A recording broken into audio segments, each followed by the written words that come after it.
नमस्कार दोस्तों, आप सभी का स्वागत है हमारे YouTube चैनल पर। तो आज हम बात करेंगे डीएलएड तृतीय सेमेस्टर 2023 संस्कृत का क्वेश्चन पेपर। जी हाँ, 8 जुलाई 2023 पेपर की पूरी तैयारी देखने वाले हैं और बात करेंगे लघु उत्तरीय प्रश्नों को लेकर। पेपर में दोस्तों सबसे ज्यादा 14 नंबर के लघु उत्तरीय प्रश्न आते हैं, तो इस वीडियो को आप लोग शुरू से लेकर अंत तक देखिएगा। 25 नंबर का क्वेश्चन पेपर आएगा, 12 नंबर पास होने के लिए लाना पड़ता है, 14 नंबर का सिर्फ लघु उत्तरीय क्वेश्चन रहता है। तो ठीक है, अगर लघु उत्तरीय प्रश्न भी ठीक से तैयार है तो आप पेपर पास कर जाएंगे। इसमें से हो सकता है अति लघु उत्तरीय और कुछ बहुविकल्पीय प्रश्न भी मिल जाए। चलिए वीडियो को शुरू करते हैं। तो दोस्तों चलिए शुरू करते हैं आज के लघु उत्तरीय प्रश्नों को। सबसे पहले दोस्तों प्रश्न क्या है, वर्णों के उच्चारण स्थानों का संक्षिप्त आपको परिचय देना है। तो वर्णों के उच्चारण स्थान, तो वर्णों के उच्चारण स्थान को निम्नलिखित तालिका द्वारा भली भांति समझा जा सकता है। तो व्याकरण के मुख्य सूत्र देखेंगे, वर्ण देखेंगे और उच्चारण स्थान देखेंगे। तो दोस्तों पहले व्याकरण के मुख्य सूत्र में नंबर 1 पर आता है दोस्तों अकु विसर्जी नियनाम कंठा। तो दोस्तों इसमें वर्ड आते हैं आपके अ, क, वर्ग, ह और विसर्ग। उच्चारण स्थान है आपका कंठ। फिर दोस्तों आपकी बारी आती है इचु यसानम तालु। तो दोस्तों वर्ड आपको हो जाएंगे ई, च, वर्ग, य और स। उच्चारण स्थान आपका तालु है। फिर दोस्तों आता है ऋतु, ऋतुर साड़ा मुर्दा। तो री ट वर्ग हो जाएगा आपका र और स, मुर्दा। ठीक है, इसमें दोस्तों जैसे आपको याद रखना, पहले वाले में था आपका क वर्ग पूरा था, फिर यहाँ पर च वर्ग था, यहाँ पर आपका ट वर्ग है। उसके बाद दोस्तों बारी आती है आपका ऋतु लसानाम दंता। तो ल हो जाएगा दोस्तों, फिर उसके बाद आपका त वर्ग आएगा ल और स। उप दिया नाम ओष्टो। तो दोस्तों ऊ हो जाएगा प वर्ग पूरा हो जाएगा और उप माध्यनीय प फ ओष्ट हो जाएगा। ठीक है, इसमें दोस्तों इसके ऊपर में आपका दंत था उच्चारण स्थान। फिर इयमंग दाना नाम नासिका च। तो दोस्तों अंग हो जाएगा ई हो जाएगा ड़ न म हो जाएगा नासिका हो जाएगा दोस्तों उच्चारण स्थान। फिर वकारस्य दंतोष्टम में व हो जाएगा दंत और ओष्ट हो जाएगा। एदतो कंठ तालु, ए और ए हो जाएगा बड़ा है, कंठ और तालु। आदतो कंठोष्टम, तो ओ और औ हो जाएगा कंठ और ओष्ठ। जिन्ना मूल्य जिन्ना मूलम, क और ख हो जाएगा दोस्तों जिन्ना मूल्य जीभ की जड़। फिर नासिका अनुस्वारस्य, तो यहाँ हो जाएगा अनुस्वार, तो बिंदी जो ऊपर होता है यहाँ हो जाएगा नासिका। ठीक है ना। तो दोस्तों आपने कुछ पहले क्वेश्चन देख लिया, उसके बाद दूसरा प्रश्न आज का देखते हैं हम लोग, उसको डिस्कस करेंगे। दूसरा क्वेश्चन हमारा क्या रहा कि संस्कृत भाषा में ध्वनि का अर्थ आपको बताना है। किसी भी भाषा को सीखने के लिए उस भाषा के ध्वनि तत्व को समझना अत्यंत आवश्यक है। ध्वनि का अर्थ उस भाषा के संकेतों से विश्व की हर एक भाषा के कुछ प्रतीक संकेत होते हैं, उनके ज्ञान से ही उस भाषा को समझा जाता है, पहचाना जाता है। ध्वनियों को प्रतीति वर्णों के साथ होती है, वही वर्ण अक्षर कहलाते हैं। ध्वनि का प्रयोग दो अर्थों में किया जाता है। प्रथम व्यक्त रूप में जो वर्ण को ही ध्वनि मानते हैं, दूसरे विद्वान अव्यक्त ध्वनि को ही ध्वनि मानते हैं। अव्यक्त से अभिप्राय है कि जो केवल ध्वनि हो किंतु वर्ण की प्रतीति ना हो। तो दोस्तों ध्वनि में जैसे होगा ध्वनि का व्यक्त रूप, ध्वनि का अव्यक्त रूप में दोस्तों जैसे दो पार्ट में इसको डिवाइड किया गया, प्राकृत और वक्रत। वर्णों के अभिव्यक्त करती है, यहाँ हो जाएगा वर्णाभिव्यक्ति के बाद जो नाद उत्पन्न होता है, जैसे घंटा ध्वनि और शंख ध्वनि। अगला क्वेश्चन आपका पाणिनि ने वर्णों को कितने सूत्रों में प्रस्तुत किया है। तो पाणिनि अष्टाध्यायी में स्पष्ट रूप से प्रारंभ में ही लिखा है कि संस्कृत वर्णों की उत्पत्ति शिव के डमरू से हुई है।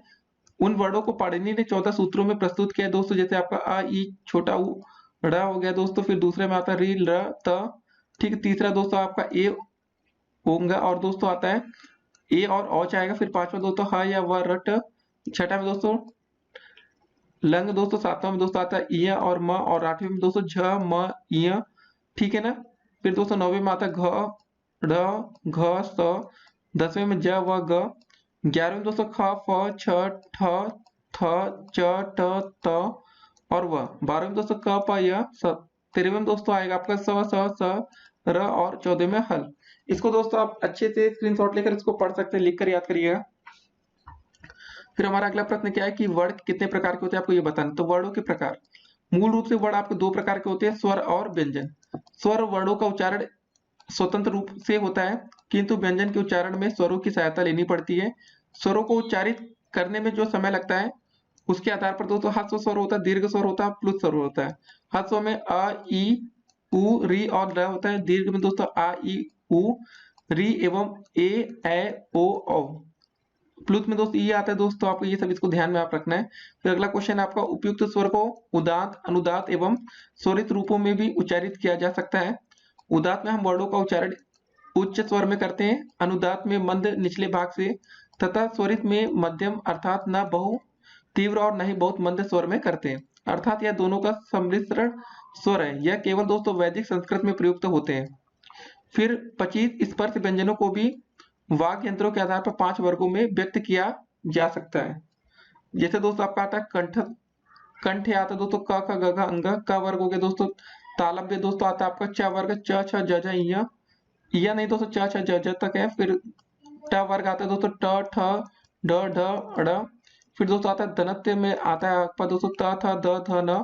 फिर अंग में दोस्तों मतलब आता है ओष्ठ में आता है आपका प फ ब भ और स, ये प वर्ग है। अंत के 4 अर्ध स्वर मतलब य र ल व आदि 4 उस्मार्ट स स स ह आदि है। एक अनुस्वार, ठीक है ना, अंगा अनुनासिक एक, ठीक है ना। विसर्ग अह कठोर ध्वनि है। विसर्ग के अनुसार एक जिह्वा मूलीय क तथा ख जो कि क और ख से पहले उच्चारित होते हैं, तथा 2 उपमानियत प तथा फ जो प फ से पूर्व उच्चारित होते हैं। ठीक दोस्तों, ये सब आपके हैं, ठीक है ना। कुम खुम गुम और गुम आदि यम है जो यू द्वारा प्रदर्शित होते हैं। वे केवल दोस्तों वैदिक संस्कृत में प्रयुक्त होते हैं। फिर अगला प्रश्न है संस्कृत भाषा में उच्चारण की क्या महत्ता, आपको ये बताने है। उच्चारण का दोस्तों महत्ता हम लोग देखेंगे। अब देखिए, वैदिक काल से संस्कृत ध्वनियों में शुद्ध उच्चारण की ओर विशेष ध्यान दिया गया है। शिक्षा का ध्वनि शास्त्र वेदांग के एक रूप में गंभीर अध्ययन होता था। वेदांग में उच्चारण स्थान, अभ्यंतर प्रयत्न, बाह्य प्रयत्न, शुद्धोच्चारण के नियम, वाक्यों का शब्दों का विश्लेषण, पदच्छेद आदि सम्मिलित हैं। अन्य भाषाओं में भी उच्चारण का अपना भेद है, किंतु संस्कृत में इसका विशेष महत्व है। जितनी महत्ता संस्कृत में उतनी किसी अन्य भाषा में नहीं। महर्षि पतंजलि ने तो अपने महाभाष्य में स्पष्ट लिखा है कि जिसका अभिप्राय है कि एक भी शब्द अच्छी तरह जाना हुआ और अच्छी तरह प्रयोग किया हुआ इस लोक की और परलोक की कामनाओं की पूर्ति करने वाला होता है। ठीक है दोस्तों, इसके बाद आप बनाकर लिख सकते हैं अच्छा खासा। अगला क्वेश्चन है उच्चारण दोष के प्रकार बताइए। देखिए, सब क्वेश्चन 2 नंबर के आते हैं, तो आपको उतना ही लिखना है जितना कि आपके लिए सफिशिएंट हो। पेपर में 1 घंटे का ही समय मिलता है आपको, तो उसका भी आपको ध्यान में रखना होगा, ठीक है ना। तो देखिए, उच्चारण दोष के प्रकार आपको बताना है। अलग अलग लोगों का उच्चारण यद्यपि अलग अलग प्रकार से होता है, किंतु कुछ उच्चारण दोष अलग ही स्पष्ट ध्यान खींच लेते हैं। इस विषय में पाणिनि ने स्पष्ट कहा है कि उच्चारण ऐसा नहीं होना चाहिए जो कि जीभ दबाकर उच्चारण करना तथा वर्णों को मुंह में ही काट देना, वर्णों को जल्दी जल्दी बोलना तुरंत दोष, वर्णों में फेंकता हुआ बोलना निरस्त दोष, एक एक करके बोलना विलंबित दोष, गदगद स्वर में बोलना, गाकर बोलना, तुतलाकर अंदर ही अंदर बुदबुदाते हुए या वर्णों को पीड़ित करते हुए बोलना, अक्षरों एवं पदों के बीच बीच में खा जाना, दीन स्वर में बोलना, नाक के स्वर में बोलना, मिमियाते हुए स्वर में बोलना। ठीक है दोस्तों, ये सब दोष बताए गए हैं। अशुद्ध उच्चारण के कारण आपको बताना है दोस्तों, ठीक है, उसको हम देखेंगे। तो दोस्तों, इसका आंसर हम लोग कैसे कर सकते हैं, देखिए आपको हेडिंग हम बता दे रहे हैं, बाकी आप उसमें बना के लिख सकते हैं। तो पहले शिक्षा का अनुकरण होगा, दूसरा माता पिता के अशिक्षित होने का कारण हो सकता है, तीसरा मनोवैज्ञानिक प्रभाव, चौथा आपका दोस्तों दूरभाष की आदत, पांचवा शब्दों का लोप, छठा है कि सामाजिक प्रभाव के कारण। और दोस्तों ऐसे आप बनाकर बढ़िया से लिख सकते हैं। 2 नंबर का क्वेश्चन है, ये सब बनाकर आप लिखेंगे 2 नंबर डेफिनेटली पाएंगे। अगला क्वेश्चन दोस्तों, उच्चारण संबंधी त्रुटियों का निराकरण किस प्रकार किया जा सकता है। तो देखिए, उच्चारण संबंधी त्रुटियों के निराकरण हेतु निम्न बातों पर आपको ध्यान देना आवश्यक है। पहला आपका ध्वनि तत्व का ज्ञान, अक्षर ज्ञान, उचित ध्वनि निर्गम, बलाघात, स्वराघात, विश्राम, स्वर माधुर्य, ध्वनियों का ज्ञान आदि होना चाहिए। कठिन शब्दों के शुद्ध उच्चारण का अभ्यास करना चाहिए। अशुद्ध उच्चारण वाले शब्दों की सूची बनाकर प्रतियोगिताओं का आयोजन करके शुद्ध उच्चारण के प्रति सतर्कता बरतकर, अक्षरों और भाषाओं का उचित ज्ञान देकर, उच्चारण संबंधी परीक्षाओं का प्रबंध करके, ग्रामोफोन टेप आदि का प्रयोग करके, व्यक्तिगत दोषों के इंगित करके, संस्कृत सामाजिक पदों का पढ़ाने का अभ्यास कराकर। फिर अगला क्वेश्चन हमारा क्या रहा है कि संधि क्या है, इसके कितने भेद है समझाना है। संधि जोड़ या मिलाना, 2 वर्णों के अत्यंत निकटता के कारण उनका जो योग होता है उसी को संधि कहा जाता है। अर्थात व्यवधान रहित 2 वर्णों की अधिक समीपता के कारण उत्पन्न विकार को ही सन्निहित या संधि कहा जाता है। यथा देव प्लस आलय का हो जाएगा देवालय। संधि के मुख्य 3 मतलब मुख्य रूप से 3 भेद होते हैं, अच्छ संधि या स्वर संधि, हल संधि या दोस्तों व्यंजन संधि, विसर्ग संधि। इनका नाम आप जिन्हें जरूर सुना होगा, स्वर संधि, व्यंजन और विसर्ग संधि।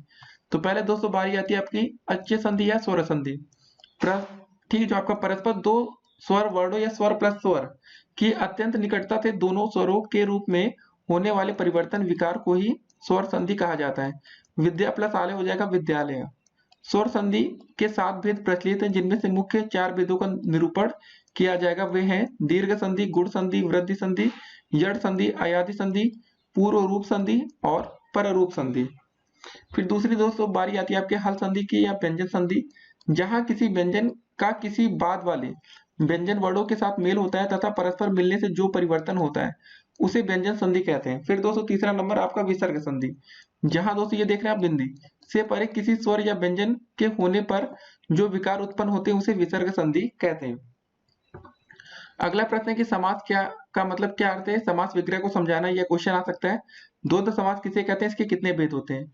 या द्विगु समास दोस्तों देखिए तो क्वेश्चन 2016-17 में आ चुका है। तो पहले समास का अर्थ देखते हैं। संक्षेप अर्थात दो या दो से अधिक शब्दों के अर्थ में परिवर्तन किए बिना आकार में छोटा रूप प्रदान करना ही समास है आपका। भाषा में संक्षिप्त भाव और सुंदरता लाने के लिए समास का प्रयोग किया जाता है।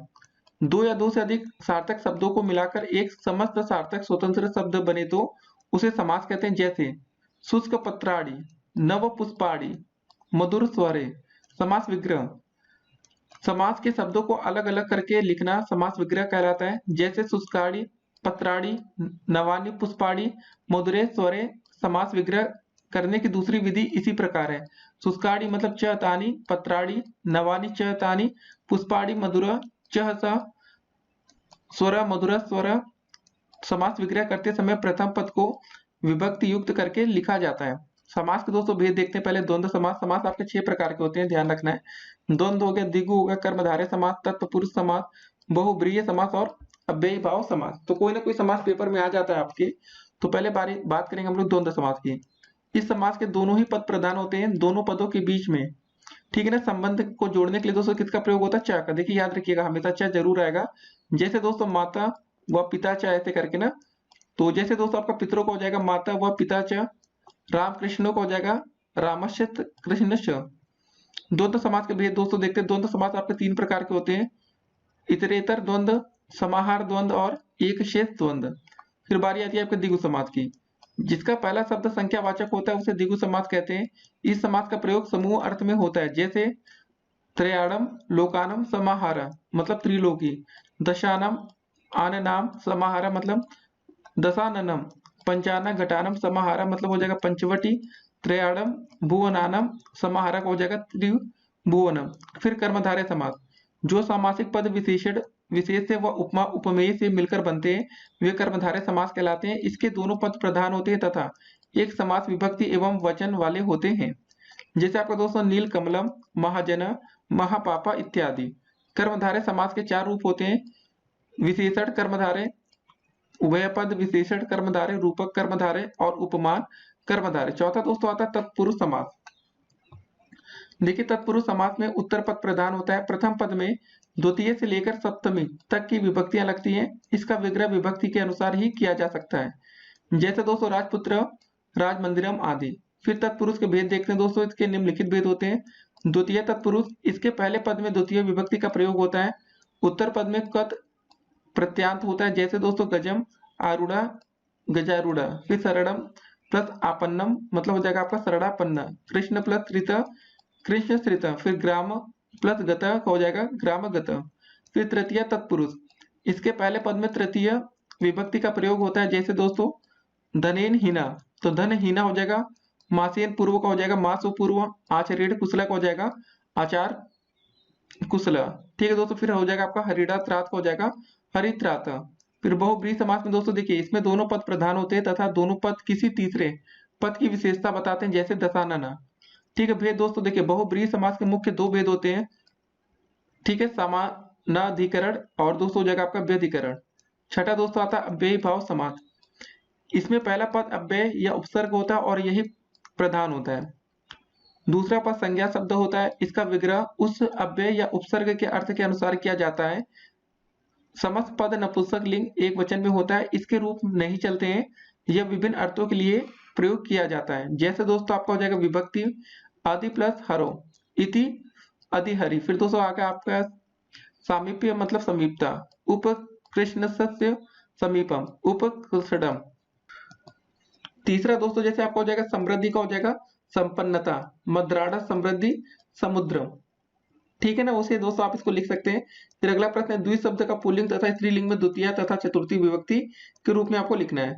ठीक है ना, तो इसको दोस्तों देखते हैं कैसे लिखते हैं हम लोग। सबसे पहले दोस्तों आपका देखिए विभक्ति फिर एक वचन, जैसे द्वितीय विभक्ति दोस्तों, फिर द्विवचन और बहुवचन। तो द्वितीयम हो जाएगा, द्वितीय हो जाएगा, द्वितीयान हो जाएगा, चतुर्थी में दोस्तों हो जाएगा आपका द्वितीय इसमें और या द्वितीय या, तो द्वितीय भ्याम और द्वितीय हो जाएगा। ठीक है, फिर स्त्रीलिंग में दोस्तों इसको कैसे लिख सकते हैं, विभक्ति में आपका द्वितीय हो जाएगा तो द्वितीयाम, द्वितीय, द्वितीय, चतुर्थी में हो जाएगा द्वितीय में और द्वितीय भ्याम, फिर दो हो जाएगा आपका द्वितीयाभ्य। फिर अगला क्वेश्चन है राम शब्द के रूप में सभी विभक्तियों एवं वचनों में आपको लिखना है। तो प्रथमा में दोस्तों क्या हो जाएगा राम, रामो, रामा, द्वितीय में रामम, रामो, रामान, तृतीय में दोस्तों हो जाएगा रामीण, रामाभ्याम, रामे, चतुर्थी में रामाय, रामाभ्याम, रामेभ्य, पंचमी में रामात, रामाभ्याम, रामेभ्य, षष्ठी में दोस्तों रामस्य, राम्यो, रामारणाम, सप्तमी में रामे, राम्यो, रामेशु, संबोधन में हे राम, हे रामो, हे रामा। फिर हमारा अगला प्रश्न क्या रहा, हरि शब्द के रूप में सभी विभक्ति एवं वचनों में लिखना है।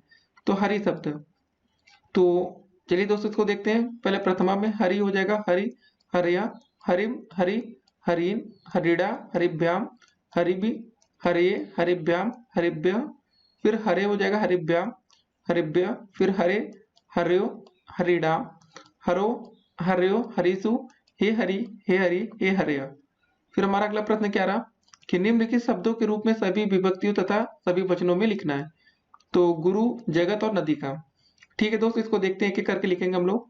पहले गुरु का देखेंगे, गुरु, गुरु, गुरुवा, गुरु, गुरु, गुरुन, गुरुड़ा, गुरुभ्याम, गुरुभि, गुरुवे, गुरुभ्याम, गुरुभ्य, गुरु, गुरुभ्याम, गुरुभ्य, गुरु, गुरुवो, गुरुडाम, गुरु, गुरुवो, गुरुसु, हे गुरु।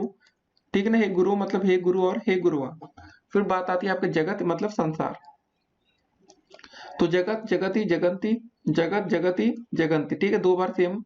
फिर दोस्तों फिर जगता, जगत्याम, जगदिव्य, फिर जगते, जगद्याम, जगद्यभ्य, जगता, जगद्याम, जगद्यभ्य, फिर जगता, जगतो, जगताम, जगति, जगतो, जगत्सु, हे जगत, हे जगति, हे जगंती।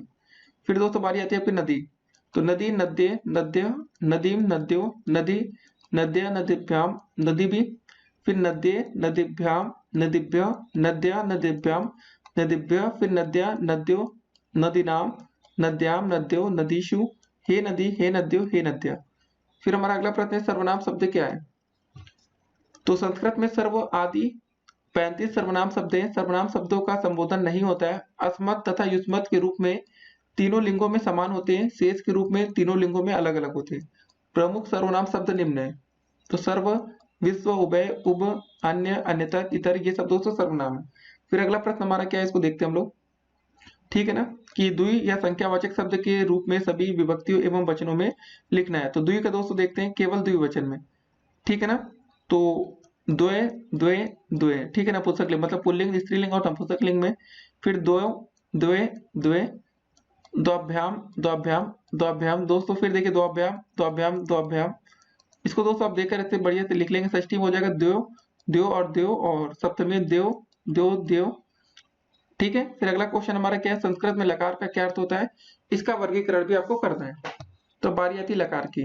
तो विभिन्न कालों तथा अवस्थाओं को लकार कहा जाता है। काल तथा अवस्था भेद से संस्कृत में 10 लकार माने जाते हैं, परंतु पाठ्यक्रम में केवल निम्नलिखित 5 लकार निर्धारित हैं, जो निम्न प्रकार है। ठीक है, लट लकार वर्तमान काल, लंग लकार भूतकाल, लिट लकार भविष्य काल, लोट लकार आपका आज्ञावर्तक और विधिलिंग में विधि अर्थक। अगला क्वेश्चन, स्था धातु का विधिलिंग मध्यम पुरुष में तीनों वचनों के रूप में आपको लिखना है। तो स्था धातु के रूप मध्यम पुरुष में तिष्ठे हो जाएगा, तिष्ठतम हो जाएगा, तिष्ठते। अगला क्वेश्चन है पट धातु का लट लकार का रूप लिखना है आपको। ठीक है, इसका मतलब वर्तमान काल। तो पठति, पठता, पठन्ति, पठसी, पठत, पठत, पठामि, पठावा, पठामा। अगला क्वेश्चन है हमारा कारक क्या है, इसके भेद आपको बताने। तो करोति कारक, क्रिया के साथ प्रत्यक्ष संबंध रखने वाले शब्दों को कारक कहते हैं। कारक के भेद देखेंगे। देखिए संस्कृत में मुख्य 6 कारक होते हैं। संबंध को कारक नहीं मानते क्योंकि उसका क्रिया से साक्षात संबंध नहीं होता है। संबोधन की प्रथमा विभक्ति के आने के कारण इसको इसी का ही एक रूप माना जाता है। ठीक है ना। कर्ता कर्म च करण संप्रदानम तथैव च आपादान अधिकरणम इत्याहुकार निष्ठ। ठीक है दोस्तों, फिर अगला क्वेश्चन है विभक्ति का आशय स्पष्ट करना है आपको। विभक्ति शब्दों के साथ भिन्न संबंधों को प्रकट करने के लिए भिन्न भिन्न चिन्ह प्रयुक्त होते हैं, ये ही चिन्ह विभक्ति कहलाते हैं। विभक्ति कारक और चिन्ह में दोस्तों देखते हैं। पहला प्रथमा, कर्ता ने कर्म को करण से या द्वारा संप्रदान के लिए आपादान से या अलग अर्थों में संबंध का के की अधिकरण में पर संबोधन हे रे अरे ओ। फिर हमारा अगला प्रश्न क्या है कि कर्म कारक द्वितीय विभक्ति को समझाना है। कर्ता जिसको अत्यधिक चाहता है उसे कर्म कारक कहते हैं। इसमें द्वितीय विभक्ति होती है, इसका चिन्ह को होता है। ठीक है, इसको याद रखना है। इसका चिन्ह क्या होता है आपका दोस्तों, को होता है। यह चिन्ह को कभी कभी छिपा रहता है, जैसे दोस्तों राम पुस्तक पढ़ता है तो रामा पुस्तकम पठति, मतलब यह जयपुर जाएगा तो स जयपुरम गमिष्यति। ठीक है दोस्तों, ऐसे। फिर द्वितीय विभक्ति का प्रयोग, द्विकर्मक धातुओं के साथ द्वितीय विभक्ति का प्रयोग होता है। द्विकर्मक धातुएं निम्नलिखित है, जैसे दोस्तों दुह याच पंच दंड रुधि प्रचि ची ब्रुसासु जी मथ मुतम। देखिए कर्मयुग इत्यत कथितम कथा इस्यात तो ह कृष्य वहां। तो दुह का मतलब दोस्तों दुहना होता है, याच का मतलब मांगना होता है, पच का मतलब पकाना, दंड का मतलब सजा देना, रुद का मतलब रोकना होता है, प्रच का मतलब पूछना, ची का मतलब चयन करना, ब्रू का मतलब बोलना, सास का मतलब शासन करना, जी का मतलब जीतना, मत का मतलब मतना, मुस का मतलब चुराना, नी का मतलब ले जाना, ह का मतलब हरड़ करना, कृष का मतलब होता है खींचना दोस्तों, वह का मतलब ढोना। और ये 16 धातुएं द्विकर्मक हैं। फिर दूसरा बिंदु दोस्तों आता है आपका कि कर्म में द्वितीय होती है, जैसे दोस्तों रामा पुस्तकम पठति। तीसरा गमनार्थक धातु के योग में जहां पाया जाता है, ठीक ना, जहां जाया जाता है उसमें द्वितीय विभक्ति होती है, जैसे दोस्तों मोहना विद्यालयम गच्छति। फिर चौथा दोस्तों समय व दूरी वाचक शब्दों में द्वितीय विभक्ति होती है, जैसे दोस्तों रामा चतुर्दश वर्षाणी वने न्यवसत, राम 14 वर्षों तक वन में रहे। फिर पांचवा दोस्तों आपका सीट आता है सोना, स्था ठहरना, आश मतलब बैठना। धातुओं के पहले यदि अधि उपसर्ग हो तो उनके आधार पर द्वितीय विभक्ति होती है, जैसे दोस्तों बाला सस्याम अधिसेते, मतलब बालक खाट पर सोता है। अध्यापका विद्यालयम अधितिष्ठति, अध्यापक विद्यालय में स्थित है। उक्त दोनों धातुओं के अभाव में सप्तमी विभक्ति होगी। छठा दोस्तों आता है आपका उभयतः, दोनों तरफ, सर्वतः सब तरफ। ठीक है, उसके बाद दोस्तों सातवां आता है अभिता, मतलब सब तरफ। ठीक है, ऐसे करके आप लिख सकते हैं, क्योंकि 2 नंबर का प्रश्न है तो आपको ज्यादा नहीं लिखना होता, ये बात आपको समझनी है। अगला क्वेश्चन हमारा कि प्रश्न संप्रदान कारक चतुर्थी विभक्ति को उदाहरण सहित आपको समझाना है। कर्ता जिसके लिए कार्य करता है उसे संप्रदान कारक कहते हैं। इसका चिन्ह दोस्तों क्या होता है, आपको इसको ध्यान में रखना। इसका चिन्ह होता है आपका के लिए, ठीक है ना। जैसे दोस्तों अहम बालकाय फलानी दास्यामि, मतलब मैं बालक के लिए फल दूंगा। इदम पुस्तकम मोहनाय अस्ति, मतलब यह पुस्तक मोहन के लिए। चतुर्थी विभक्ति का प्रयोग देखते हैं। संप्रदान कारक में चतुर्थी विभक्ति होती है, जैसे दोस्तों दा तौरो जना स्तंभ में संयुक्तम प्रेक्षन्ति। ठीक है दोस्तों। दूसरा दोस्तों आता है जब कोई वस्तु सदा के लिए दी जाती है और देने वाले का अधिकार समाप्त हो जाता है तो चतुर्थी विभक्ति का प्रयोग किया जाता है, जैसे दोस्तों राजा विप्राय धेनु ददाती। तीसरा दोस्तों बिंदु आता है कि नमा स्वस्थ स्वाहा स्वधा अलम तथा पर्याप्त अर्थ वाले अन्य शब्द के साथ चतुर्थी विभक्ति का प्रयोग किया जाता है, जैसे दोस्तों गुरुवे नमा। ठीक है, ऐसे करके दोस्तों। फिर चौथा बिंदु आता है कि रुचि अर्थ रखने वाली धातुओं के योग में चतुर्थी विभक्ति होती है, जैसे दोस्तों ये सब हो गया। ठीक है, ऐसे आप बनाकर इसको लिख सकते हैं। फिर अगला प्रश्न हमारा आता है कि अपादान कारक की विभक्ति। देखिए इसका दोस्तों आप स्क्रीनशॉट ले लीजिए पहले आप लोग, अगर आप पढ़ना चाहते हो इसको आप अच्छे से पढ़ सकते हैं वीडियो को रोक कर भी, ठीक है ना। अब देखते हैं आज का अगला प्रश्न कि अपादान कारक की विभक्ति तथा उसका चिन्ह संस्कृत भाषा में एक उदाहरण से समझाना है। तो अपादान कारक में पंचमी विभक्ति होती है, इसका चिन्ह दोस्तों होता है से, हार या अलग होता है। उदाहरण दोस्तों जैसे मात्रे।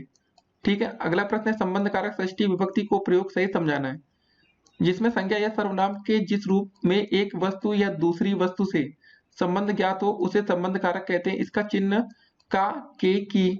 ठीक है ना, जैसे दोस्तों रामस्य पुस्तकम अस्ति, दशरथ पुत्र राम अस्माकम हृदय सम्राट अस्ति। षष्ठी विभक्ति का प्रयोग जरा हम लोग देखते हैं अपने यहाँ पर। पहला कि संबंध कारक में षष्ठी विभक्ति होती है, जैसे दोस्तों कृष्ण वासु देवस्य पुत्र आसीत्। दूसरा दोस्तों हेतु शब्द के षष्ठी विभक्ति का प्रयोग किया जाता है, जैसे दोस्तों अहम अध्ययन से हेतु वयामी मतलब वसामी। तीसरा दोस्तों आपका कृत प्रत्यय से बनी हुई संज्ञाओं के कर्ता और कर्म में षष्ठी विभक्ति होती है, जैसे तुलसीदास रामचरितमानस्य रचयिता अस्ति। ठीक है ना। चौथा दोस्तों स्मरण अर्थ की धातु के साथ कर्म में षष्ठी विभक्ति होती है, जैसे दोस्तों पितु स्मरति। पांचवा दोस्तों आता है कि बहुतों में एक को सर्वश्रेष्ठ बताने के लिए षष्ठी और सप्तमी दोनों विभक्तियों का प्रयोग होता है, जैसे दोस्तों मनुष्य राम श्रेष्ठ आसीत्। फिर हमारा अगला प्रश्न क्या है, माहेश्वर सूत्र कितने, इनसे कितने प्रत्याहार बन सकते हैं, उनका नामोल्लेख आपको करना है। तो देखिए माहेश्वर सूत्र 14 है दोस्तों आपका। ठीक है ना।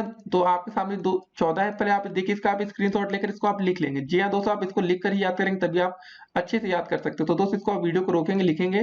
फिर देखिए इन माहेश्वर सूत्रों से 42 प्रत्याहार बनाए जा सकते हैं, जिनके नाम इस प्रकार हैं। ठीक है। तो पहले दोस्तों अगर आपने इतना स्क्रीनशॉट ले लिया, इसको हम ग्रीन कर रहे हैं, इसको आप स्क्रीनशॉट लेके या वीडियो को रोक कर पहले आप कॉपी में इसको लिख के याद करिए। देखिए बिना इसको याद करे आपसे काम नहीं बनेगा, नहीं तो होगा ना, भूल जाएंगे आप। फिर दोस्तों आपके सामने देखिए 42 दिख रहे हैं, माहेश्वर सूत्र 42 प्रत्याहार आपके सामने। इसको आप दोस्तों रोक के वीडियो को लिखेंगे कॉपी में, तभी आपसे याद होगा। ठीक है ना। ऐसे याद नहीं होगा। जैसे दोस्तों आपका हो जाएगा अक आ जाएगा, अच्छा आ जाएगा, अट अड़ अंग। ठीक है ना। उसके बाद दोस्तों अगला प्रश्न देखेंगे हम लोग, प्रत्याहार किसे कहते हैं। किसी एक प्रत्याहार को 100 उदाहरण सहित समझाना है। तो माहेश्वर सूत्रों में जो 14 प्रत्याहार सूत्र हैं, उनको संक्षेप में करने के लिए प्रत्याहार का प्रयोग किया जाता है। 14 माहेश्वर सूत्रों से 42 प्रत्याहार निर्गत हुए हैं। प्रत्याहार में आने वाले वर्ड अ, ई, उ, री और ल है। किसी 10 नैतिक वाक्यों का अर्थ सहित वर्णन करना है। महिष यासम प्रकृत्या मित भाषिण। देखिए सज्जन लोग स्वभाव से ही मधुर भाषी होते हैं। दूसरा दोस्तों ज्ञानम भारम क्रिया बिना, उपयोग में न आने वाला ज्ञान भार के समान होता है। तीसरा दोस्तों कर्तव्यम ही सता वच, तो सज्जन पुरुषों की बात को मानना चाहिए। चौथा दोस्तों आपका आता है विभूषणम मौन पंडितनानु, तो मूर्खों का सबसे बड़ा गहना आभूषण चुप ही रहना होता है। पांचवा दोस्तों आपका है कि समय एवं करोति बला बलम, तो समय ही मनुष्य को सबल और निर्बल बनाता है। छठा दोस्तों की सत्यम ब्रूयात प्रियम, ब्रूयात न ब्रूयात सत्य सत्यम प्रियम, मतलब अर्थ है इसका सत्य बोलना चाहिए, प्रिय बोलना चाहिए। ठीक है ना। अप्रिय सत्य को नहीं बोलना चाहिए। सातवां दोस्तों हितम मनोहारी च दुर्लभ वच, अर्थ है दोस्तों हितकारी और प्रिय लगने वाली बात एक साथ संभव नहीं होती है। आठवां दोस्तों की यत्र नारेस्तु पूज्यन्ति रमन्ति तत्र देवता, जहां नारियों की पूजा होती है वहां देवता निवास करते हैं। नौवां अविवेका परमा पंदा पदम, अज्ञान समस्त आपत्तियों का आधार है। 10वां विद्या धर्मेण शोभते, विद्या धर्म से शोभा देती है। फिर दोस्तों हमारा अगला प्रश्न क्या है कि वंदना से जुड़े कोई 2 श्लोक भावार्थ सहित आपको लिखना है। तो मातृभूमि नमो मातृभूमि नमः, मातृभूमि नमो मातृभूमि नमः, इसका भावार्थ देखते हैं हम लोग। हे मातृभूमि तुम्हें नमस्कार है, हे मातृभूमि तुम्हें नमस्कार है। दूसरा दोस्तों तव गृभ्यो नमस्ते नदिभ्यो नमः, तव वनेभ्यो नमो जनपदभ्यो नमः, इसका भावार्थ दोस्तों हम देखेंगे। हे मातृभूमि तेरे पर्वतों को नमस्कार है, तेरी नदियों को नमस्कार है, तेरे वनों को नमस्कार है और तेरे जनपदों प्रांतों को नमस्कार है। अगला प्रश्न हमारा कि किसी एक वैदिक वंदना श्लोक का अनुवाद सहित वर्णन करना है। तेजोसी तेजोमयी धेयी, वीर्यमसि वीर्यमयी धेयी, बलमसि बलमयी धेयी, ओजो असी ओजोमयी धेयी, इसका भावार्थ देखेंगे। हे ईश्वर तुम तेज स्वरूप हो अतः मुझ में तेज स्थापित करो, तुम शक्ति स्वरूप हो अतः मुझ में शक्ति स्थापित करो, तुम सामर्थ्यवान हो अतः मुझ में सामर्थ्य स्थापित करो, तुम ओज स्वरूप हो अतः मुझ में ओज स्थापित करो। अगला प्रश्न हमारा वंदना के एक श्लोक का अनुवाद सहित वर्णन आपको करना है। यदा यदा ही धर्मस्य ग्लानि भवति भारत अभ्युत्थानाम धर्मस्य तदा मत्याम सृजाम्यहम्, हिंदी में अनुवाद दोस्तों हे भारत या अर्जुन, जब जब धर्म की हानि और अधर्म की वृद्धि होती है तब तब मैं अपने आप को प्रकट करता हूँ, अर्थात साकार रूप में अवतरित होता हूँ। अगला क्वेश्चन है विद्यालय पर संस्कृत में 2 वाक्य आपको लिखना है, क्वेश्चन आ चुका पेपर में। विद्यालय शिक्षया भवति, दूसरा दोस्तों छात्र पठनाय विद्यालयम गच्छति। फिर अगला क्वेश्चन निम्नलिखित को समझाना है आपको। सुलेख क्या होता है, अनुलेख क्या होता है, श्रुतलेख क्या होता है। ठीक है ना। सुलेख सबसे पहले लिखित अभिव्यक्ति में लिखना एक कला है, अतः लिखने का उचित अभ्यास होना चाहिए, बालक ठीक ठीक गति यति में लिखे। दूसरा दोस्तों अनुलेख, अनुलेख का अर्थ है जैसा लिखा गया है ठीक वैसा ही लिखना, इसे सुलेख भी कहते हैं। इसके लिए अभ्यास पुस्तिकाएं आती हैं जिसमें प्रत्येक पृष्ठ के ऊपर एक पंक्ति में मोटे रूप में सुंदर ढंग से शब्द या वाक्य लिखा होता है तथा इस वाक्यांश के नीचे रिक्त पंक्तियों होती हैं। इन पंक्तियों के ऊपर वर्णित पंक्ति को देखकर अक्षर व शब्द लिखना है। यह क्रिया बालक स्वयं करता है तथा स्वतः ही देखकर उसे उसी अनुरूप में बनाने की कोशिश करता है। फिर दोस्तों बारी आती है आपकी श्रुत लेख की। श्रुत का अर्थ है सुनना, अर्थात सुनकर ही उसी बात को लिखना। यहाँ अध्यापक बोलता जाता है तथा बालक उसके द्वारा बोले गए वाक्यों में बोली गई सामग्री को लिखित रूप में व्यक्त करता है, इसे ही श्रुत लेख कहते हैं। अब देखते हैं आज का अगला प्रश्न। तो दोस्तों हमारा अगला क्वेश्चन क्या है कि निम्नलिखित श्लोक का अर्थ हमें लिखना है। तो दोस्तों ये क्वेश्चन देखिए डीएलएड 2017 में आ भी चुका है। नैनम चिंदति शस्त्राणि नैनम दहति पावका न चैनम क्लद यंत्वापो न सोचयति मारुता। तो सबसे पहले आपका इस श्लोक का आपको हिंदी में अनुवाद करना है, ठीक है ना। इसका अर्थ का मतलब हिंदी में अनुवाद। तो पहले दोस्तों देखेंगे इसको आत्मा को न तो शस्त्र से काट सकते हैं, न ही इसे अग्नि से जला सकती है, न ही जल इसे गीला कर सकता है और न ही वायु इसको सुखा सकती है, अर्थात यह आत्मा सदा विकार रहित स्थिति में रहती है। अगला क्वेश्चन क्या रहा आपका कि निम्नलिखित श्लोक का आपको हिंदी में अर्थ समझाना है। तो देखिए आपको श्लोक का अर्थ वाले क्वेश्चन काफी पेपर में आते तो आपको ध्यान में रखना होगा, ठीक है। डीएलएड 2017 में आ चुका है ये क्वेश्चन। अभिवादनशीलस्य नित्यम वृद्धोपसेविन चत्वारि तस्य वर्धन्ते आयुर्विद्या यशो बलम।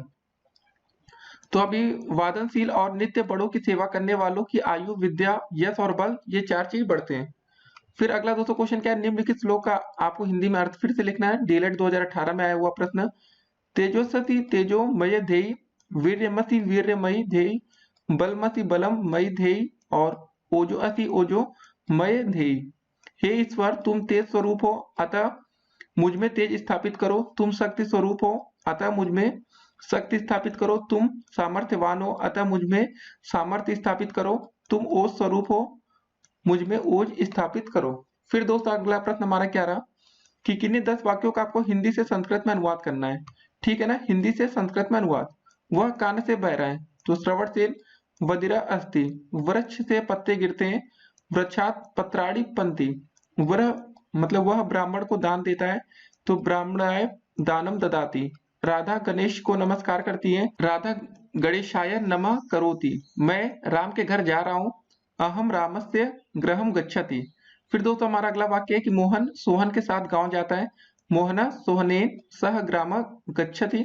हमारे देश में 6 ऋतुएं होती हैं, अस्माकम देशे षड ऋतुः भवन्ति। फिर अगला 8वां है कि परमेश्वर का भजन करो, परमेश्वरम भज। 9वां रात में चांद निकलता है, रात्रो महका उदयति। 10वां दोस्तों कमल जल में खिलता है, कमलम सलीलम विकसति। फिर हमारा अगला प्रश्न क्या रहा है कि निम्नलिखित वाक्यों का संस्कृत में आपको अनुवाद करना है। बाग के चारों ओर जल है, ठीक है। सबसे पहले इसका उदय हो जाएगा उद्यानम परितः जलम अस्ति। मोहन लता के साथ जाता है, मोहन लताय सह गच्छति। राम के द्वारा पुस्तक पढ़ी जाती है, रामेण पुस्तकम पढ़ति। फिर वह श्याम से अधिक मोटा है, सह श्यामेण अत्यधिक स्थूल अस्ति। फिर दोस्तों हमारा अगला प्रश्न क्या रहा, निम्नलिखित वाक्यों का संस्कृत में अनुवाद करना है। मुंह धो लो तो क्या हो जाएगा दोस्तों मुखम प्रक्षालयति। वह गाय से दूध दुहता है, स धेन्वा दुग्धदम दुहति। वे दोनों विद्यालय जाते हैं तो विद्यालयम गच्छत। लता गांव जाती है, लताम ग्रामम गच्छति। अब दोस्तों देखते हैं आज का अगला प्रश्न हम लोग 18 नंबर क्वेश्चन। निम्नलिखित वाक्यों का संस्कृत में अनुवाद करना है। छात्र चला गया, इसका हो जाएगा छात्र अचलति। यह घर सुंदर है, ग्राम सुंदरम अस्ति। मैं चित्र को देखता हूँ, अहम चित्रम पश्यामि। गुरु को नमस्कार है, गुरुवे नमः। फिर अगला प्रश्न हमारा क्या रहा, किन्हीं 10 वाक्यों का संस्कृत में संस्कृत से आपको हिंदी में अनुवाद करना है। तो देवदत्त हरि भजति का मतलब हो जाएगा दोस्तों देवदत्त हरि को भजता है। फिर दूसरा क्वेश्चन श्यामेन ग्रंथम पठ्यते, तो श्याम से ग्रंथ पढ़ा जाता है। तीसरा है कि सह गाम दोग्धी पय, वह गाय से दूध दुहता है।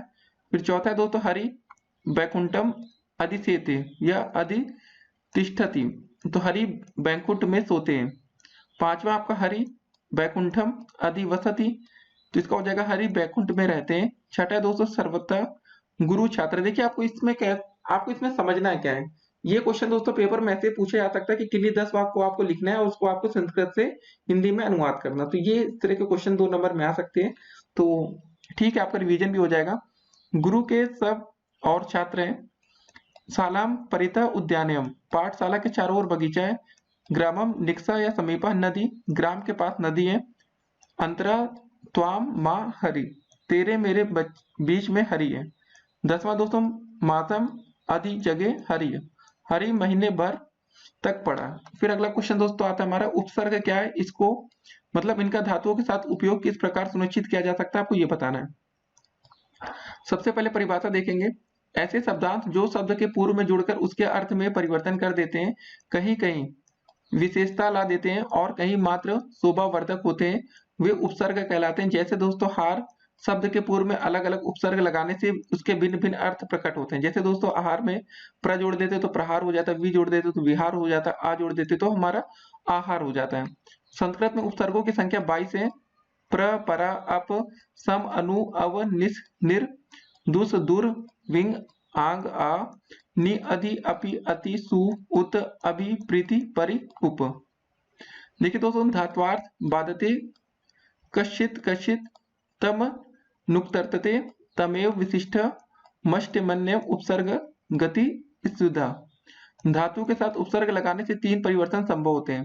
क्रिया के अर्थ में बदलाव, जैसे दोस्तों विजय, पराजय, अपकार, उपकार, आहार, विहार। फिर दोस्तों क्रिया के अर्थ में विशिष्टता आ जाती है, जैसे दोस्तों गमनम, अनुगमनन। तीसरा क्रिया के अर्थ में सुधार, जैसे दोस्तों वसति का हो जाता है अधिवसति। अगला प्रश्न क्या रहा हमारा, किन्हीं 15 उपसर्गों का अर्थ स्पष्ट करना है आपको।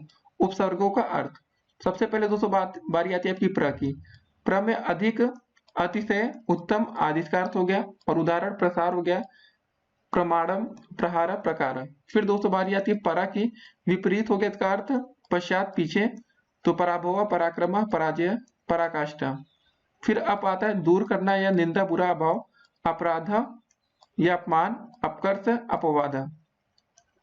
फिर बात आती है सम की, जिसका अर्थ होता है आपका साथ, समान, सहार और अच्छा, मतलब इसका हो जाएगा दोस्तों आपका उदाहरण संस्कार, संहारम, संकल्प, संगति। फिर दोस्तों बारी आती है अनु की, तो मतलब पीछे, समान, साथ साथ, अनुचरा, अनुभव, अनुवाद, अनुकूलम। फिर बारी आती है अव की, हीनता, नीचे, दूर, तो अवनति, अवतारा, अवसरा, अवमानना। फिर दोस्तों बारी आती है निस की, तो हो जाएगा इसके यहाँ रहित, निषेध, बाहर, विपरीत, तो निष्पाप, निशंक, निस्सारा, निष्कलंक। फिर दोस्तों बारी आती है आपकी निर की, निषेध हो जाएगा बाहर, रहित, निर्दय, निरादरा, निर्मनम, निर्बोधा। फिर दुष्ट का दोष इसका अर्थ हो जाएगा आपका बुरा, कठिन, हीन, दुष्ट, तो दुष्कर, दुस्तर, दुस्साहसम, दुस्साध्य। फिर बारी आती है दोस्तों आपकी दूर की, तो मतलब कठिन और बुरा, तो दुर्गम, दुर्लभ, दुराचार, दुर्व्यवहार।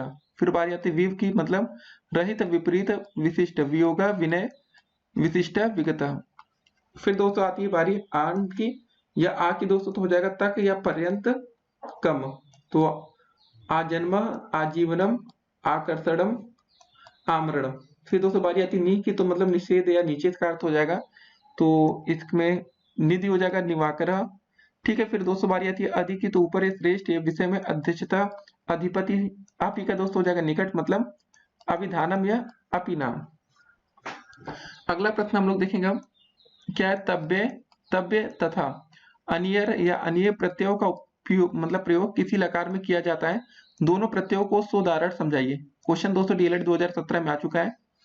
तो देखिए तब्य अनियर प्रत्ययों का प्रयोग विधिलिंग में किया जाता है, जैसे धातु तब्य प्रत्यय या तब्य, अनिचर प्रत्यय अनिच, पट का हो जाएगा दोस्तों पठतब्य, पठनीय। जी हाँ दोस्तों, फिर उसके बाद अगला प्रश्न देखेंगे कि किन्हीं 2 उपसर्ग से बने संस्कृत के 2 शब्द आपको लिखना है। तो प्रति प्लस आ प्लस गमनम, तो हो जाएगा आपका प्रत्यय गमनम। दूर प्लस वी प्लस अव प्लस हार, तो दुर्व व्यवहार। ठीक है दोस्तों, अगला क्वेश्चन हमारा क्या है, प्रत्यय क्या है, इसको आपको समझाना है। तो इसकी परिभाषा देखते हैं।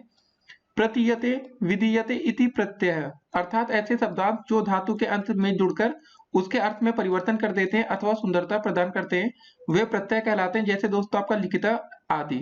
प्रत्यय प्रधान रूप से मतलब 2 प्रकार के होते हैं, कृदंत प्रत्यय और तद्धित प्रत्यय। कृदंत प्रत्यय क्या होता है, ऐसे प्रत्यय जो धातु के अंत में जुड़कर संज्ञा, विशेषण, अव्यय शब्द बनाते हैं और जिस धातु के अंत में कृत प्रत्यय लगा हो उसे कृदंत प्रत्यय कहते हैं। जैसे दोस्तों क्र प्लस त्रच तो कर्त हो जाएगा। फिर तदित प्रत्यय क्या होता है? तद्धित प्रत्यय संज्ञा सर्वनाम क्रिया और विशेषण शब्दों के साथ लगाए जाते हैं। ये प्रत्यय शब्द के साथ जोड़े जाते हैं। जैसे सुंदरता, सुंदर प्लस तल। अगला क्वेश्चन है पाठ्यक्रम के अनुसार कुछ प्रत्ययों का विवरण प्रस्तुत करना है आपको। तो ये देखते हैं। पहला दोस्तों आता है आपका कत और कतवतु प्रत्यय ना। तो ये दोनों प्रत्यय भूतकाल में प्रयुक्त होते हैं। क्वत प्रत्यय का त और क्वतवतु का तवत शेष रहता है। कत प्रत्यय का प्रयोग कर्मवाच्य एवं भाववाच्य में होता है। क्वतवतु प्रत्यय कर्तवाच्य में प्रयुक्त होता है। क्वत प्रत्यय के तीनों लिंगों में चलते हैं। जैसे दोस्तों आपका क्या होता है? धातु अर्थ पुल्लिंग स्त्रीलिंग और नपुंसक लिंग में। क्र का दोस्तों हो जाएगा आपका किया, पुल्लिंग में कृतः, स्त्रीलिंग में कृता और नपुंसक लिंग में कृतम हो जाएगा। ठीक है, उसके बाद दोस्तों लोग पट का देख लेते हैं। तो पट का दोस्तों हो जाए अर्थ होता है पढ़ा और पुल्लिंग में पठिता, स्त्रीलिंग में पठिता और नपुंसक लिंग में पठितम। तो दोस्तों आपके सामने कुछ और है, आप इसका स्क्रीनशॉट लेकर इसको आप पढ़ सकते हैं। ठीक है, उसके बाद दोस्तों हम बात करेंगे तीसरा आता है सत्र प्रत्यय। इस प्रत्यय का प्रयोग परस्मैपदी धातुओं के लट लकार वर्तमान काल के साथ पर होता है। पुल्लिंग में पठत के तुल्य स्त्रीलिंग में ई लगाकर नदी के समान और नपुंसक लिंग में जगत के समान रूप में चलेंगे। यहाँ केवल पुल्लिंग के रूपों को दिया जा रहा है। तो दोस्तों सत्र प्रत्यय जैसे दोस्तों आपका अद हो जाएगा खाना और अदन, अर्च हो जाएगा दोस्तों पूजा करना और अर्चन। तो दोस्तों इसको आप देख सकते हैं और इसका देखिए वीडियो को रोक रोक के भी आपको पढ़ना है। ठीक है ना। चौथा दोस्तों आपका आता है सानच्य प्रत्यय। देखिए आत्मन ने पदी धातुओं के लट के स्थान पर सानच्य होता है। उभय पदी धातुओं से सत्य एवं सानच दोनों प्रत्यय होते हैं। सानच का आन शेष रहता है और यहाँ पुल्लिंग के रूप में दिए जा रहे हैं। दोस्तों जैसे धातु अर्थ और प्रत्यय युक्त शब्द देखेंगे। कंप हो जाएगा कपना तो कंप माना, द्युत का हो जाएगा दोस्तों चमकना तो द्योत माना। फिर दोस्तों बात आती है पांचवा आता है तुमुन प्रत्यय। इस प्रत्यय का प्रयोग को के लिए अर्थ में होता है। तुमुन का तुम शेष रहता है। तुमुन प्रत्यांत अव्यय होता है। दोस्तों जैसे धातु अर्थ में देखेंगे अद अर्थ खाना हो जाएगा और तुमन शब्द हो जाएगा अतुम। फिर उसके बाद दोस्तों 6 नंबर आता है क्वत्वा एवं लेप प्रत्यय। तो इन दोनों प्रत्ययों का प्रयोग कर या कर के स्थान में होता है। क्वत्वा का त्वा और लेप का यह शेष रहता है। धातु से पूर्व उपसर्ग आदि होगा तो ले प्रत्यय का प्रयोग होगा और पूर्व उपसर्ग के अभाव में क्वत्ता प्रत्यय होता है। इसका दोस्तों देखते हैं जैसे धातु में अर्च हो जाएगा तो अर्थ हो जाएगा पूजा करना, क्वत्ता प्रत्यांत में हो जाएगा अर्चित्वा और लेप प्रत्यांत में हो जाएगा समचर्य। दोस्तों दूसरा देखते हैं जैसे भू धातु है होना मतलब भूतवा हो जाएगा और संभूय। ठीक, उसके बाद दोस्तों आप इसका स्क्रीनशॉट लेके मतलब पढ़ सकते हैं। फिर अगला प्रश्न हम देखेंगे वाच्य परिवर्तन क्या होता है, इसके परिवर्तन संबंधी नियमों को समझाना है। ये क्वेश्चन डीएलएड 2016 में आ भी चुका है। जैसे क्वेश्चन था आपका कर्तवाच्य को कर्मवाच्य में परिवर्तित करने के क्या नियम है, आपको उदाहरण से बताना था। संस्कृत में वाक्य की क्रियाएं 3 वाच्यों में होती है, कर्तवाच्य, कर्मवाच्य और भाववाच्य।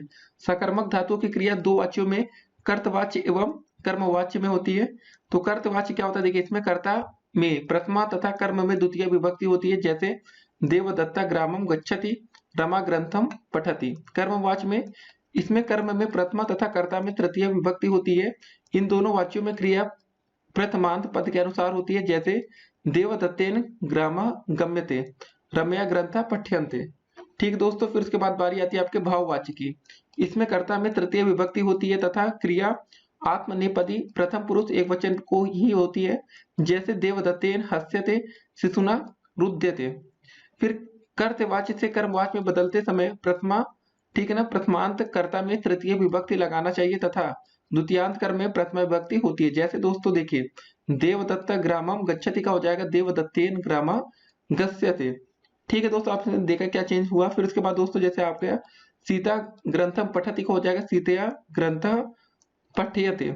फिर दोस्तों बारी आती है कर्तवाच्य से भाववाच्य में बदलने के लिए प्रथमांत कर्ता में तृतीय विभक्ति और क्रिया आत्मनेपदी लगाना चाहिए। जैसे दोस्तों कर्तवाच्य में कर्मवाच्य हो गया, देखते कैसे चेंजेस होता है। देवदत्त हसति का हो जाएगा देवदत्तेन हस्यते। शिशु रोदति का हो जाएगा शिशुना रुद्यते। फिर अगला प्रश्न हमारा क्या है कि आगत्य शब्द में उपसर्ग धातु तथा प्रत्यय अलग अलग करिए तथा नाम भी आपको लिखना है। उपसर्ग धातु प्रत्यय आ प्लस धातु हो जाएगा गत और प्रत्यय हो जाएगा अय। 1 से 30 तक की संख्याओं का संस्कृत में अनुवाद कीजिए। या दोस्तों क्वेश्चन आ सकता है कि 11 से 20 तक के संख्यावाचक शब्दों को आपको संस्कृत में लिखना है। क्वेश्चन डीएलएड 2018 का है। तो पहले एक को दोस्तों एक बोलते हैं, दो को द्वि, तीन को त्रि, चार को चतुर, पांच को पंचन, छह को सस, सात को सप्तन, आठ को अष्टन, नौ को नवन। फिर दोस्तों बारी आती है आपके 10 को दसन, 11 को एकादशन, ठीक है ना, 12 को द्वादशन, 13 को त्रयोदशन, 14 को चतुर्थ दशन, 29, ठीक है। फिर दोस्तों 15 का आता है पंचदशन, 16 को दोस्तों बोलते हैं षोडशन, 17 को सप्तदशन, 18 को अष्टादशन, 19 को बोलते हैं नवदशन, एकोन विंशति, उनविंशति और 20 को दोस्तों बोलते हैं विंशति, 21 को एक विंशति, 22 को द्वाविंशति, 23 को त्रयोविंशति, 24 को चतुर्विंशति, 25 को पंचविंशति, 26 को दोस्तों षड्विंशति, 27 को सप्तविंशति, 28 को अष्टाविंशति और 29 को दोस्तों बोलते हैं नवविंशति, एकोनत्रिंशत या उनत्रिंशत और 30 को बोलते हैं दोस्तों हम लोग त्रिंशत। इसको याद रखिएगा थोड़ा संस्कृत में, स्क्रीनशॉट लेके इसको लिख के याद करना है आपको। संस्कृत शिक्षण को प्रभावी बनाने के लिए किन किन श्रव्य दृश्य साधनों का उपयोग किया जा सकता है, इसको देखना है। ये सब क्वेश्चन बिल्कुल थ्योरी क्वेश्चन होते हैं, आप इसको बनाकर लिख सकते हैं, 2 नंबर का प्रश्न है, तो ठीक है ना। तो सबसे पहले दोस्तों हम बात करेंगे श्यामपट्ट या जिसको ब्लैक बोर्ड बोलते हैं। श्यामपट्ट शिक्षक का अभिन्न मित्र माना जाता है। सामान्य आर्थिक स्थिति वाला अध्यापक भी इसका उपयोग शब्दार्थ, शब्द, खंड, संधि, विच्छेद, उपसर्ग एवं प्रत्यय, वाक्य प्रयोग और पाठ्य विषय की स्पष्टीकरण हेतु कर सकता है। फिर दोस्तों दूसरा नंबर आता है लपेट श्यामपट्ट रोलर बोर्ड। इसका उपयोग चित्र, उदाहरण एवं परिभाषाओं हेतु किया जा सकता है। इसमें कक्षा में अतिरिक्त श्रम एवं समय की बचत होती है। फिर दोस्तों तीसरा नंबर आपका आता है चार्ट। किसी काव्य की प्रस्तावना एवं व्याकरणिक नियमों को स्पष्ट करने हेतु स्वनिर्मित चार्ट बहुत उपयोगी एवं प्रभावकारी है। संधि विच्छेद का स्वरूप, समास के प्रकार, उपसर्ग एवं प्रत्ययों को समझाने हेतु इसकी बड़ी महत्ता है, ठीक है ना। काफी आप कुछ लिख सकते हैं इसमें। चौथा दोस्तों मानचित्र आता है, इसको आप बढ़िया लिख सकते हैं। छठे में दोस्तों पिक्चर के बारे में आपको डिफाइन करना, और मतलब पांचवें में पिक्चर, छठे में दोस्तों हो जाएगा आपका हरित पट एवं फलालेन बोर्ड। ये क्या होता है दोस्तों, हरित पट एवं पर नवीन उच्चारण हेतु शब्दों, चित्रों एवं परिभाषाओं को आलपिन की सहायता से लगाया जा सकता है।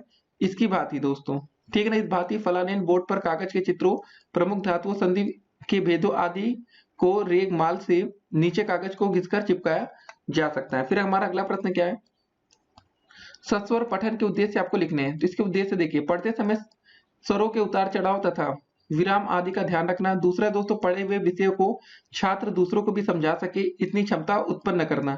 तीसरा, छात्रों में ऐसी योग्यता पैदा करना कि वे पाठ का पठन इस प्रकार से करें कि सुनने वाला सरलता से समझ सके।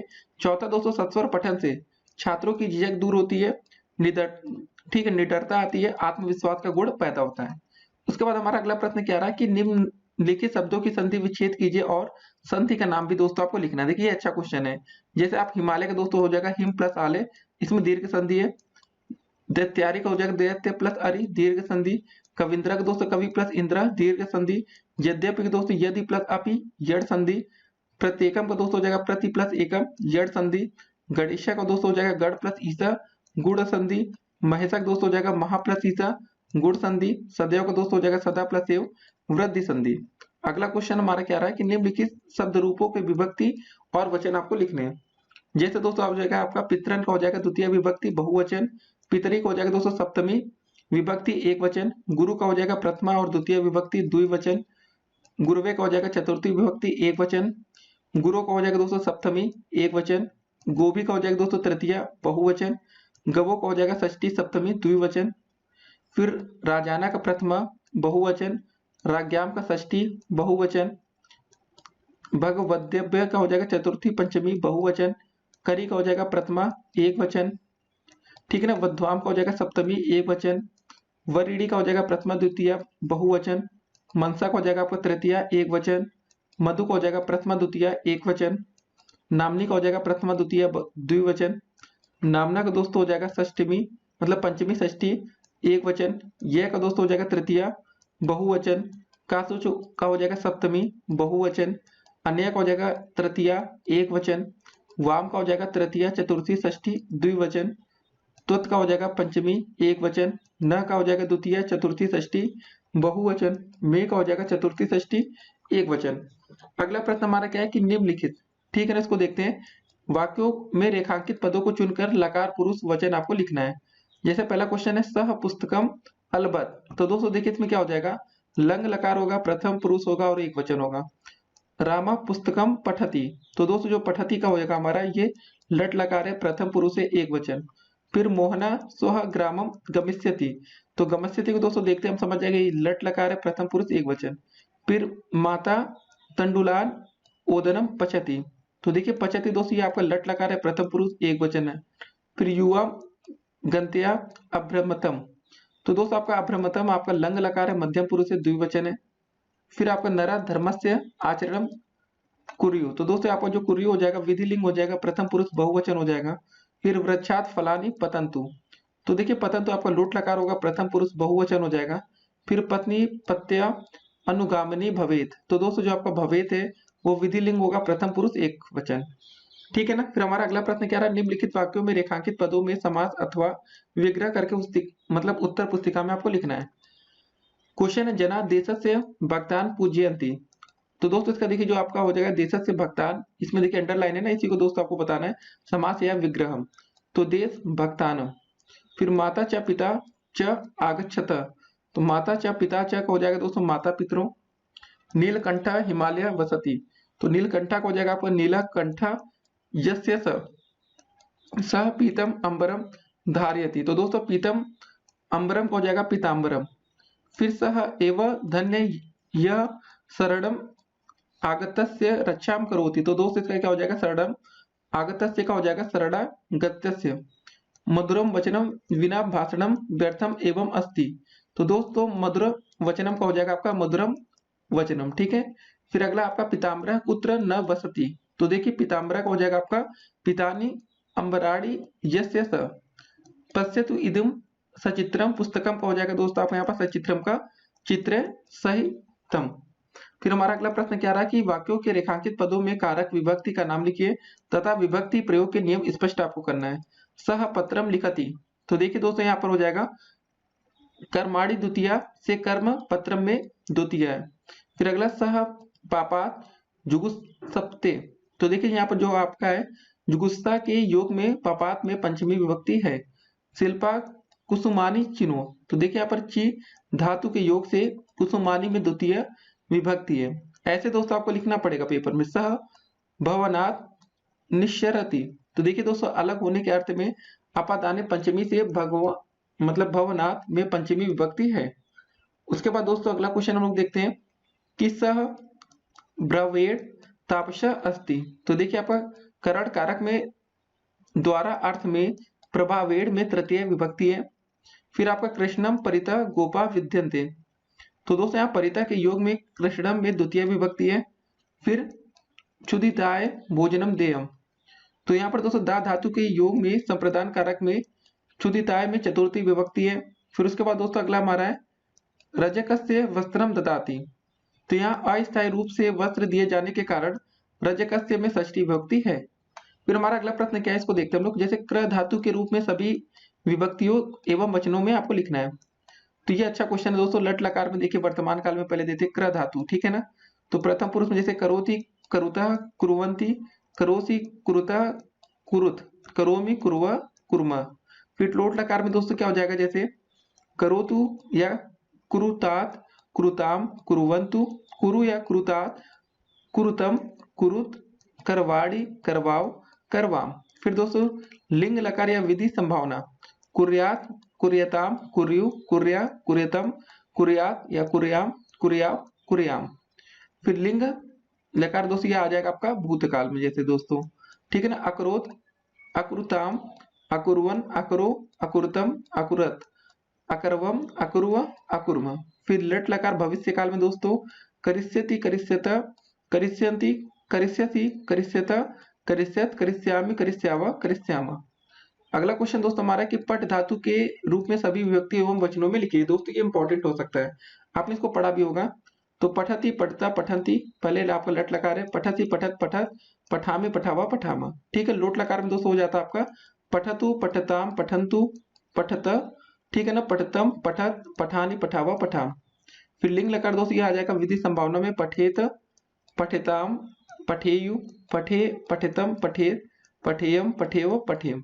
अब दोस्तों लंग लकार मतलब भूतकाल में दोस्तों हो जाएगा आपका अपठत अपठताम अपठन अपठा अपठतम अपठत अपठम अपठाव और अपठाम। तो दोस्तों यहाँ पर जो भूत लकार है इसको क्या बोलते हैं हम लोग? लंग लकार। तो इस क्वेश्चन में दोस्तों यहाँ पर जरा आपने ध्यान दिया हो कि यहाँ जो आप भूत खाल था ये यहाँ पर क्या था दोस्तों? आपका लिखा था लंग लकार लिखा था, ठीक है ना। यहाँ जो यहाँ विधिक लिंग लिखा है दोस्तों यहाँ पर क्या होगा आपका? लंग लकार, ऐसे आप लिखेंगे। इसको थोड़ा ध्यान में रखना है आपको, हो सकता है आपने इसको थोड़ा मिस किया हो। लट लकार भविष्य काल में दोस्तों क्या हो जाएगा? पठिष्यति, पठिष्यता, पठिष्यन्ति, पठिष्यति, पठिष्यता, पठिष्यत, पठिष्यामि, पठिष्यावा, पठिष्यामा। अगला क्वेश्चन दोस्तों संस्कृत भाषा के पर मतलब संस्कृत के 4 वाक्य आपको लिखना है। तो भारतीय एकता क्या हो जाएगा? साधकम संस्कृतम। भारतीयत्व संपकात मतलब संपादकम संस्कृतम। ज्ञान पूज्य का हो जाएगा? प्रमाद दर्शकम संस्कृतम, ठीक है ना। सर्वदान दानदन्य हो जाएगा? संदोहदम संस्कृतम। अगला क्वेश्चन है संस्कृत शिक्षण में अधिगम सामग्री का महत्व आपको बताना है। तो इसका महत्व देखते हैं कि देखिए पहला क्या है कि संस्कृत शिक्षण प्रक्रिया सुगम एवं सरल बनाने के लिए उसकी आवश्यकता होती है। दूसरा, बालक और बालिकाओं का ज्ञान स्थायी होता है। तीसरा कि संस्कृत शिक्षण सामग्री के प्रयोग में कल्पना शक्ति और तर्क शक्ति का विकास होता है। बालक और बालिकाओं को शिक्षा की स्मृति स्थायी होती है। फिर अगला प्रश्न है संस्कृत शिक्षण की विधि आपको लिखनी है। तो इसके दोस्तों हम हेडिंग्स आपको बता देते हैं, उसमें आप बनाकर लिख सकते हैं। देखिए क्या होता है ना, पेपर में जो 2 नंबर के प्रश्न आते हैं उसको आप बनाकर अच्छे से एक्सप्लेन कर सकते हैं। तो इसकी विधियां दोस्तों पहला हो जाएगा निगमनात्मक तथा आगमनात्मक विधि। दूसरा दोस्त आपका संश्लेषणात्मक तथा विश्लेषणात्मक विधि। तीसरा दोस्त हो जाएगा आपका वस्तु विधि। चौथा आपका दृष्टांत विधि। पांचवा है प्रश्नोत्तर विधि। इसमें आप दोस्तों बना बना कर, जैसे प्रश्नोत्तर में क्या होता है कि जैसे क्या है, प्रश्न यद्यपि एक युक्ति है फिर भी इस विधि का प्रयोग सर्वाधिक किया जा सकता है। ऐसे दोस्तों आप इसको बनाकर लिख सकते हैं, ठीक है ना। हमारा अगला प्रश्न क्या रहा है कि निम्नलिखित शब्दों के नाम संस्कृत में आपको लिखने हैं। जैसे परवल को क्या बोलते हैं हम लोग? कुलकम। बैल को बोलते हैं वृषभ। मिर्च को बोलते हैं हम लोग मरीचिका। हंस को बोलते हैं मराला। हाथी को बोलते हैं हम लोग हस्ती। कबूतर को बोलते हैं कपोता। केला को बोलते हैं कदली फलम और लाल को बोलते हैं रक्त। अगला क्वेश्चन है इक्रांत पुल्लिंग कवि शब्द का पंचमी विभक्ति तथा का मतलब बहुवचन का रूप लिखना है आपको। तो हो जाएगा आपका कविम्य। फिर अगला प्रश्न हमारा क्या है? निम्नलिखित शब्दों का नाम संस्कृत में आपको लिखना है। तो पहले चावल का दोस्तों तंडुल हो जाएगा। घोड़ा का अश्व हो जाएगा। गधा का गर्दभ हो जाएगा। तोता का शुक्र हो जाएगा। नींबू का जंबीरा हो जाएगा। जामुन का जम्बू होगा।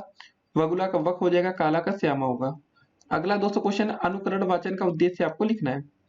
शिक्षक द्वारा किए गए आदर्श वाचन का अनुकरण करना, उच्चारण शुद्ध बनाना, वाचन में गति एवं प्रवाह का ध्यान रखना, ठीक है ना। फिर अगला प्रश्न हमारा उपसर्ग की परिभाषा तथा उसका एक उदाहरण आपको देना है। तो परिभाषा देखते हैं, ऐसे शब्दांश जो शब्द के पूर्व में जुड़कर उसके अर्थ में परिवर्तन कर देते हैं, कहीं कहीं विशेषता ला देते हैं और कहीं मात्रा शोभावर्धक होते हैं, वे उपसर्ग कहलाते हैं। जैसे हार शब्द, ठीक है, जो आपका हार शब्द पूर्व अलग अलग उपसर्ग लगाने से उसके भिन्न भिन्न अर्थ प्रकट होते हैं। जैसे हार में आगे आप प्र जोड़ देते तो प्रहार हो जाता है, वी जोड़ देते तो आपका विहार हो जाता है, आ जोड़ देते तो हमारा आहार हो जाता है। अगला क्वेश्चन दोस्तों, निम्नलिखित श्लोक का आपको हिंदी में अर्थ लिखना था। अयम निजः परो वेति गणन लघु चेत साम उदार चरितानाम तू वसुदेव कुटुंबकम। यह मेरा है, यह उसका है, ऐसी सोच संकुचित चित्त वाले व्यक्तियों की होती है। इसके विपरीत उदार चरित वाले लोगों के लिए हो तो यह संपूर्ण धरती ही एक परिवार जैसी होती है। अगला क्वेश्चन है भू धातु का लट लकार का रूप लिखना है आपको दोस्तों। हो जाएगा आपका लिट लकार, इसको दोस्तों याद रखना भविष्य काल होता है। भविष्यति, भविष्यता, भविष्यति, भविष्यति, भविष्यव्य, भविष्यव्य, भविष्यामि, ठीक है ना, भविष्यावा, भविष्याम। फिर आज का अगला क्वेश्चन दोस्तों देखते हैं हम लोग कि निम्नलिखित वाक्यों का संस्कृत में आपको अनुवाद करना है। जैसे राम जाता है तो हो जाएगा राम गच्छति। वह पुस्तक है तो सह पुस्तक। मैं पत्र लिखता हूँ को हो जाएगा अहम पत्रम लिखिमी। और दोस्तों गणेश जी को नमस्कार है, गणेशाय जी नमः। तो दोस्तों हमारी संस्कृत वीडियो यहीं पर समाप्त होती है। इस वीडियो को देखने के बाद आपको एक काम करना है, इस वीडियो सीरीज की दोस्तों आपको पार्ट 2 और पार्ट 1 भी देखना है। जी हाँ दोस्तों, ये तो आपने लघु 3 देख लिया, पार्ट 2 भी देखना, आपको पार्ट 1 भी देखना है। तो सभी वीडियोस को दोस्तों आप कंप्लीट देखिए तो डेफिनेटली पेपर में आप एक अच्छा स्कोर कर सकते हैं। एक बात का ध्यान रखना, जब आप पेपर में लिखे तो कॉन्फिडेंस लेवल आपका बहुत ही अच्छा होना चाहिए। देखिए कॉन्फिडेंस जब आपका अच्छा होता है तो डेफिनेटली आप 2 से 3 नंबर प्लस करके आते हैं। जी हाँ दोस्तों, जहां पर आपके 15 नंबर बनने होते हैं वहां 15 को 20 में करते हैं। आप ये कैसे करते हैं दोस्तों? होता है ना, जो क्वेश्चन नहीं आता उसको बनाकर बहुत ही अच्छे से एक्सप्लेन करते हैं। बाकी आपको एक बात का ध्यान रखना है कि आपके जितने भी बहुविकल्पीय प्रश्न हो वो गलत ना होने पाए। पहले 5 नंबर अगर आपने वहां पर सही कर लिया तो डेफिनेटली आप पेपर में पास होने के हकदार हो जाते हैं। फिर मिलेंगे, स्टे कनेक्टेड।